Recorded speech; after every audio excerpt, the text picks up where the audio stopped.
What's up mga katekis? Meron tayong bagong product review, ang GMA Now. At isa siyang OTG device para makasagap ka ng digital channels kahit nasan ka. So, i-check natin to kung sulit nga ba or hindi. Tara!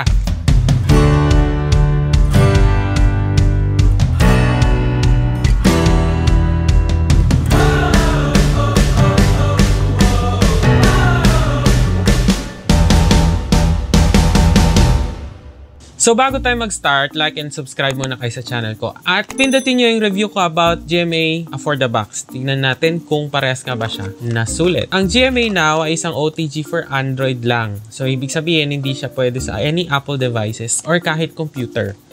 Okay, so exclusive lang siya for Android. So i-unbox natin siya.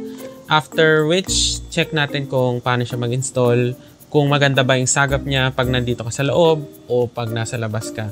So, yung review natin ng GMA for the box, kahit nasa loob ka ng iyong bahay, yung antena niya nandito din sa loob, nasasagap niya halos lahat ng signal. Pero, paano naman pag yung GMA Now na? So, unbox na natin to. So guys, tinanggal ko na yung bubble wrap kasama nito at yung plastic. So, ma-order lang siya through Shopee and Lazada. So, check nyo lang yung GMA Now, search nyo siya, and ito na yun. Actually, parang priority sila. Dumadating agad-agad eh. In-order ko siya 2 days before and then dumating na agad. So, ito siya. So, sabi install GMA Now, mobile app mula sa Google Play Store. I-connect sa GMA Now, Android smartphone at buksan ang app, mag-register, and then watch. Okay. Kailangan, ito yung requirements, natanggal siya, but kailangan at least Android 6.0. Dual core, well, ito hindi naman, parang hindi naman to strict. Pero ito, yung support for USB on the go. Natakpan lang siya, but on the go. Ibig sabihin, dapat yung Android mo ay pwede ka magsaksak ng flash drive. So, install mo yung GMA Now. Sa akin, in-install ko na siya. Download mo lang to. And mind you, Android lang gagana to. Hindi siya pwede sa iPhone. Pupuksan na natin. So, pare-pares tayong matututo dito dahil first time ko siyang gamitin. Ayan. Merong manual. Manual siguro to. So, yung description ng GMA Now. Tapos yung yun din nakalagay sa labas ng inyong package. Wala ng laman. Ito. So, mukha nga siyang flash drive lang. Micro USB. So, pwede sa micro USB. Pero mukhang may sorpresa sa dulo. Ayun. So, meron siyang adapter para kung yung Type-C yung Android mo, pwede mo siyang gamitin. Gagamit mo din siguro to sa kahit anong OTG. Yan. Tapos, meron din siyang ano to? Strap. May strap. Tapos yung antenna. Gano'ng kahaba? Haba-haba. Mga 1.5 ruler. Haba din. Para ka namang ewan sa pag nagta-travel ka pa. Pero check natin. So, linisin natin yung table. Okay, so yan na siya. Again, kailangan ng smartphone. Kailangan natin ng antenna. Kung micro USB yung iyong phone, hindi mo na kailangan ito. Pero i-save mo to kasi magagamit mo sa kung ano-ano ang OTG. Lalo na pag Type-C na lahat ng Android. Tapos, yung hindi ko pa rin alam kung strap to. Higpit. So, at least, diba, bit-bit mo siya. Okay. Ito rin siguro, ito nga. Ito rin yung nagaya ng antenna. So, nabebend naman ito. Yan, nabebend. So, ngayon, i-try na natin yung app.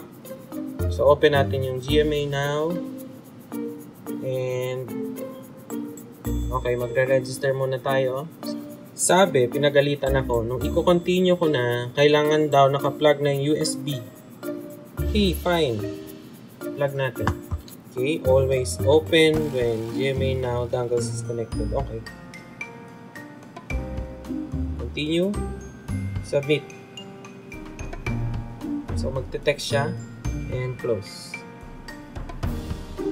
Gamitin ng loop antenna for convenience.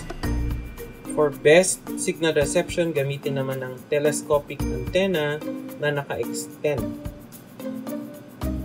Tap the screen para makita ang listahan ng channels. I-swipe pa kaliwa pa kanan para palitan ng channels. Slide ng daliri pataas o pababa para sa volume. And slide ng dalawang daliri pataas o pababa para ma-adjust ang brightness. Okay, and portrait and landscape. A. So, anong gagawin? X.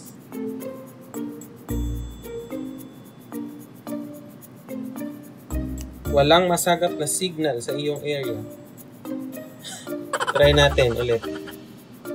So, siguro sa outdoor, pag nagbabiyahe ka, pwede naman to. Sabi naman dun sa instruction, ito. Ito. Pag nasa labas ka, pwede naman daw siya. May antenna naman tapos dahil may metal siya. So, nag-i-scan tayo ng channels. Baba ko lang muna. Okay, so dadalawa lang yung nakuha niyang channel. At hindi ko alam kung magana pa. No signal. So, labas tayo ngayon. Tingnan natin kung may mahanap siyang channel. Dito ako sa fire exit. Diretso siya sa window. Siguro naman may makukuha siyang signal. So, meron daw siyang 19 channels. So, dito sa outdoor, okay. Pero sa indoor, hindi. Then, tingnan natin. Malaglag yung phone ko. Wait lang po. Tingnan natin kung meron na ba. Meron. Depth area.